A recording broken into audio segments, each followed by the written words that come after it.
কপালে নাই ঘি, টকটকালে হবে কি, এমন খনার বচন সহ বাংলা ভাষায় রয়েছে হাজারো কতন। আজ আমি আপনাদেরকে জানাবো খাঁটি ঘি ছানার 3টি উপায় সম্পর্কে। এই খাঁটি ঘিটা 1 চা চামচ পরিমাণ আপনি হাতের তালুতে নিলে আমাদের শরীরে যে টেম্পারেচার, যে তাপমাত্রা, ওই তাপমাত্রায় যদি ঘিটা গলে যায় তাহলে বুঝবেন এটা খাঁটি ঘি। 2 নাম্বার, আপনি এই ঘিয়ের কৌটাটা গরম পানির মধ্যে বসাই দিবেন।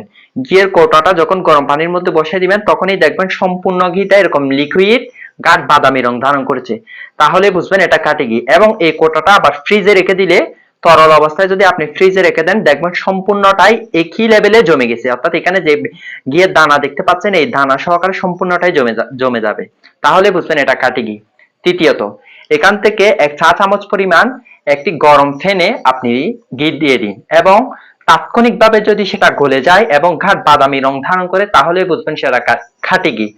আর যদি সেটা লিকুইড হতে তাৎক্ষণিকভাবে না হয় এবং হলদে রং ধারণ করে তাহলে বুঝবেন সেটা ভেজাল ঘি।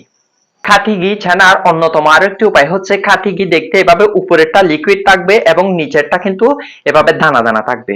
উপরেরটা কিন্তু অনেকটা লিকুইড থাকবে, আপনারা দেখতে পাচ্ছেন লিকুইড, এই লিকুইড অবস্থায় এবং নিচেরটা যদি জমে যায় তাহলে বুঝবেন সেটা খাঁটি ঘি। এবং এই ঘিটির কৌটাটা খোলার সাথে সাথে মাশাআল্লাহ কি একটা ঘিয়ের চমৎকার একটা যে সুঘ্রাণ, এই সুঘ্রাণে পুরাটা রুম আমাদের এখানে ভরে গেছে। যদি বুঝেন যে এভাবে ঘিয়ের কোটা খোলার সাথে সাথে আপনি ঘিয়ের যে জেনুয়াল স্মেল ওইটা যদি পান তাহলে বুঝবেন এটা খাঁটি ঘি। আর নকল ঘি হলে এখানে খোলার সাথে সাথে গেলে স্মেলটা পুরা রুমে ছড়িয়ে যাবে না, এটা অন্যতম একটা বৈশিষ্ট্য ঘি। আমাদের এই ঘিটা কিন্তু আমরা সাতক্ষীরার প্রত্যন্ত অঞ্চল থেকে ঘাস খাওয়া গরুর দুধ থেকে তৈরি করে কিন্তু আমরা বাজারজাতকরণ করছি। আপনারা অনেকে আলহামদুলিল্লাহ দীর্ঘ 1 বছর যাবত আমি এই ঘিটা নিয়ে কাজ করতেছি অফলাইনে, বাট অনলাইন এটা হচ্ছে আমার ফার্স্ট।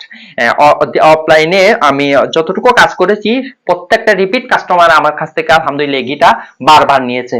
তো আমি আশা করতেছি আপনারা যদি আমার ঘিটা একবার নেন ইনশাল্লাহ আমি গ্যারান্টি দিতে পারি দ্বিতীয়বার আমার থেকে নিতে আপনি বাধ্য হবেন, কারণ আমি কোয়ালিটিটা এতটুকু এনশিওর করেছি ঘিয়ের মধ্যে।